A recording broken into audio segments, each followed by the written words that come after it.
the hill. And a couple of Fnatic, well, one Fnatic left alive, but everything else is destroyed. You can see that he's moved his Shaman in the far background. It's pretty blurred up, but he's moved the Shaman in the far background in the forest. Lost all the Wolf Riders and most of the Squigs. So that casket really went off. And over here, the Giant has just bashed one of the chariots. There's two left, and they're not going to last for too much longer. Next picture, lining up for the attack here. We're getting around to Tomb King's turn 3 or 4, and it's going to be a nice little charge into the flank here from this Tomb Prince.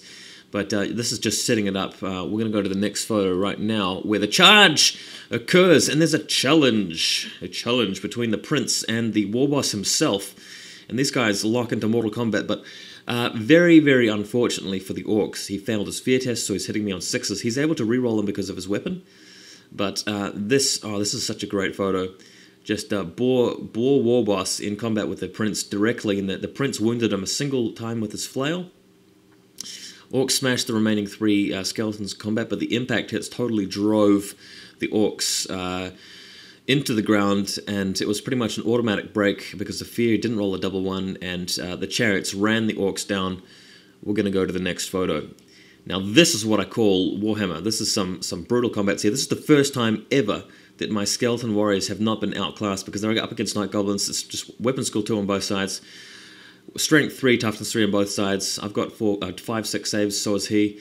Pretty much an evenly matched combat, but I've got outnumber and of course fear, so that caused me to do pretty well there. And on the left-hand side, there's the King with the Destroyer of Eternities, not in base contact with the bearer of the banner, but the Tomb Kings get the charge here because of the magic phase, do a bit of smiting here and there, and these are the Orcs which have double hand weapons. Now the champion on the right-hand side of the unit, along with the normal Tomb Guard, just hack into the BSB and get a killing blow on him. So loses BSB with the extra Dispel dice. The King just smashes everybody in front, and the Orcs break. In fact, both of these Orc units, the Orc and Goblin units in this picture, break that are shown here, and they flee. The Skeletons run down the Night Goblins, I believe, and the Tomb Guard chase the Orcs with double hand weapons, but don't quite catch up to them. Let's go to the next picture. So you can see in a bit more detail how these what the battlefield was looking like before all of this happened. You got the chariots charging here, overrunning to the left, and the other units in the background. But you can also see the Orc chariot and the big unit of Orcs moving in. Unfortunately, they reformed earlier in the game, and had they not done that, they would have been in a better position over here to help. But because of that mistake from the Orc and Goblins earlier on, unfortunately, didn't quite work out, and you've got a Tomb Swarm moving down from the hill in the background.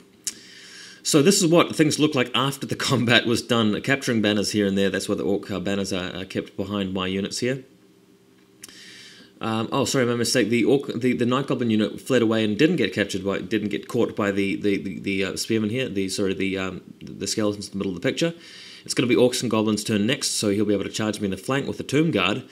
And let's see how that works out. By the way, just quite crucially, the chariots here in the foreground are in front of this single remaining unit of 1 archer who actually survived from that combat. Sorry, they didn't take out the 3 remaining archers. There was 1 left, and unfortunately, that's obscuring the charge next turn. Oh well. Next photo, you can see in a bit more detail what this is looking like over here.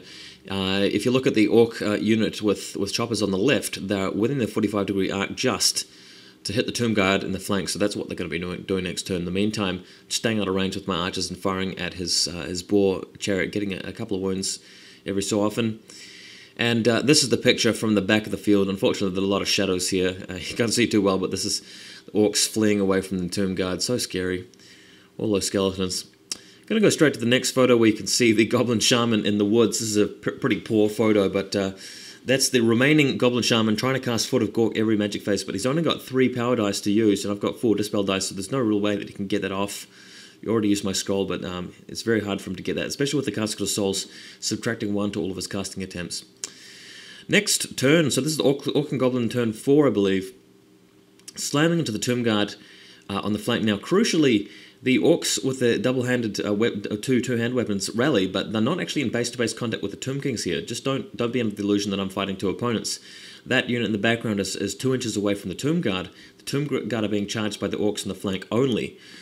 So, in the meantime, over here comes a Fnatic charging through just bashing his way through the skeletons, killing about 4 of them, but no big deal. And this is the result of the combat. Wow, the Orcs actually bash the Tomb Guard severely and take out about 7 of them after combat res. But now it's the Tomb King's turn. I move my skeleton warrior out of the way in the foreground, moving the chariots into position to charge the Orcs in the flank. I'll be able to use my magic phase to get magic moves in because the Hierophant's there in the bottom left, as you can see, along with the Lich on the casket. The skeleton warriors have charged the other Orcs with the 2 hand weapons in the left, as well as the Tomb Swarms in the far top right, charging in from the back. So now we've got some combat going on. And of course, I've got a, this is before the magic phase, but in the magic phase I had the banner of Undying Legion to bring back like 4 Tomb Guards, so that really helped. Let's have a look at the next photo. The Tomb Scorpion on the left is moving forward to attack the chariot, which is out of its 45-degree arc, and the archers over here are letting rip at it. Started painting their little quivers grey last night. It's starting to look pretty good. And next picture, now this is what I call a good close-up. This is right in the thick of it with the Tomb King in the center of the picture, swinging his, oh man, this is a great photo. Tomb King swinging his Destroyer of Eternities, hacking Orcs down left and right. Tomb Guard swinging around to start facing the Orcs. Tomb Guard and Tomb King are initiative 3, so they attacked before the Orcs did. And even though I'm attacking from the left-hand side, things going pretty well. And those Orcs with the cleavers, with the 2-handed cleavers in the top left, are being attacked by the Swarm and so forth. So great combat here. The Tomb King just doing what he does best, destroying eternities. And a better photo shows you the magic phase. After the magic phase, the chariot swinging into the flank to just crush the Orcs completely over the left-hand side. The chariot's taken 3 wounds, but has crucially been left alive. And the result of this combat is not pretty. All of the Orcs break, flee, and get destroyed, essentially. So this is what the combat looks like after the... this is what the combat looks like afterwards. The chariots rolled an 11 to pursue or something like that, so they went through my unit. So I had to check the rules on this because in my previous game against the High Elves, the fleeing chariot caused impact hits on its own troops, but this chariot pursued through my own units, and the rules don't include that. So this picture's inaccurate. What I decided to do after this picture was taken was to pick up the chariots and move them back behind the other Tomb King's unit, because once they hit the other units, they stop. So in actual fact, they're directly in front of the boar chariot instead of where they are shown in this picture. And I don't impact hit my own guys because I'm not fleeing. I'm just pursuing. So final turn for the Orcs. The boar chariot charges into the flank where the Tomb Prince actually is. Doesn't wound the chariots at all, and the Tomb King swings around with his flail and mashes them. Now, man of the match for this game. One very important item was the banner of the Sacred Eye, the icon of the Sacred Eye. And previously I'd been taking the icon of the Cursing Wound, the standard of the Cursing Wound.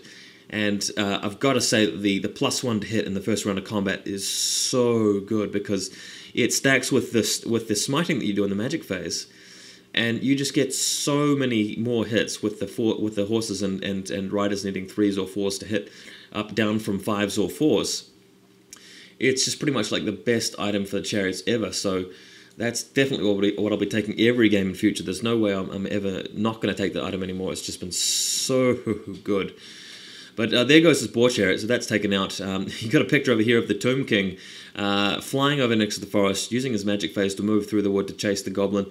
But this was turn 6, so I didn't have a final turn to move through and attack him. So the goblin shaman is the last model on the battlefield, along with the giant.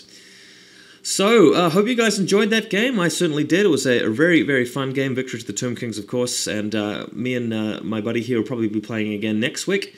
We had to talk about the game afterwards, and we agreed, well, I suggested that he ought to take a Great Shaman instead of a War Boss next time, so extra Dispel Dice and more power to use. I thought he should use some Edbutts, that bound Edbutt ring on the Hierophant as well. And I recommended he took some Ball Boys, drops the Wolf Riders, and possibly the Squigs as well, and maybe get a second Catapult. But we'll see how that turns out, bringing you the rematch next week, if all goes to plan. Hope you guys enjoyed. See you later.